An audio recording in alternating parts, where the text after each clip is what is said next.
जय श्री कृष्ण। एक बार द्वारकाधीश भगवान श्री कृष्ण जी की रानी सत्यभामा को अपनी सुंदरता पर घमंड हो गया। तब भगवान श्री कृष्ण जी ने एक युक्ति से अपनी पत्नी सत्यभामा के साथ साथ गरुड़ और सुदर्शन चक्र का अभिमान भी चकनाचूर कर दिया।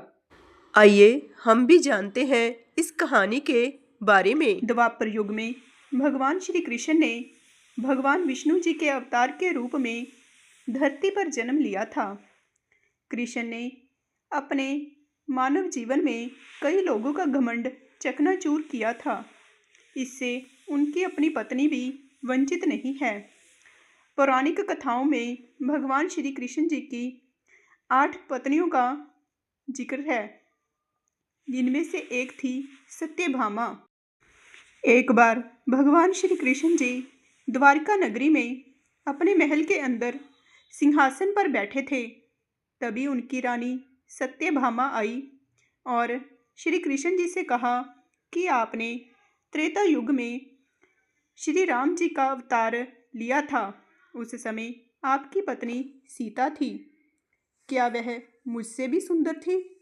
भगवान श्री कृष्ण जी को समझ आ गया कि सत्यभामा को अपनी सुंदरता पर घमंड हो गया है। उन्होंने तुरंत कोई जवाब नहीं दिया।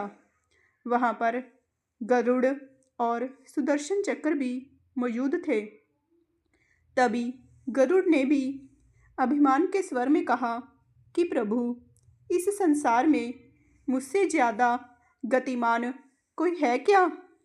सुदर्शन चक्र ने भी अपने अंदर के अभिमानी रूप को जगाया और श्री कृष्ण जी से कह दिया कि इस संसार में मुझसे ज़्यादा ताकतवर कोई है क्या?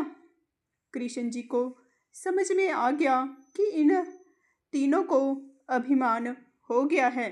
इन्हें सबक सिखाने के लिए कुछ करना होगा। तभी श्री कृष्ण जी को एक युक्ति सूझी।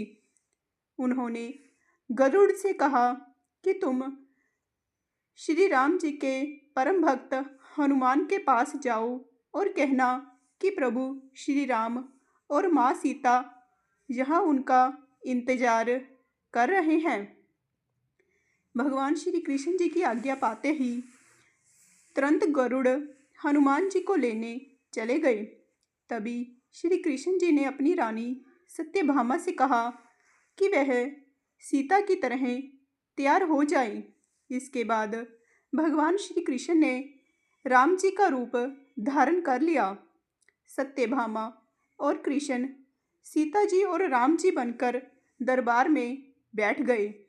उन्होंने सुदर्शन चक्र से कहा कि तुम द्वारपाल बनकर खड़े हो जाओ और अंदर किसी को भी मत आने देना। आज्ञा पाते ही गरुड़ हनुमान जी के पास पहुँचे। उन्होंने हनुमान जी से कहा कि द्वारिका नगरी में प्रभु श्री राम और माता सीता उनका इंतज़ार कर रहे हैं। आपको बुलावा भेजा है। आप मेरी पीठ पर बैठ जाइए, मैं आपको वहाँ ले चलूँगा। हनुमान जी ने गरुड़ से चलने के लिए कहा और बोला कि वह खुद वहाँ पहुँच जाएंगे। गरुड़ को लगा कि एक वानर मुझसे तेज कैसे चल पाएगा, इसलिए वह हनुमान को वहीं छोड़कर उड़ गए। जैसे ही गरुड़ द्वारिका नगरी पहुँचे तो वहाँ का नज़ारा देखकर दंग रह गए।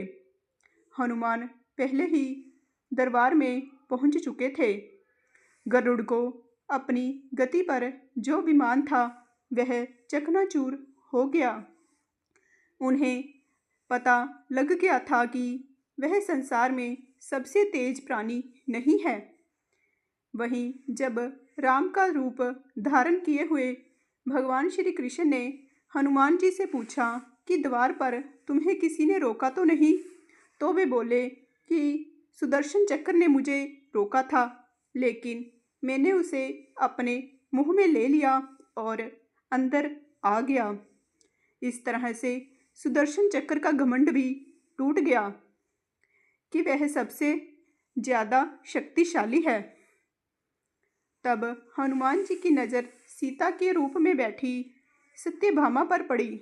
हनुमान जी ने पूछ लिया कि प्रभु, सब कुछ तो ठीक है, लेकिन आपके साथ ये दासी कौन बैठी है?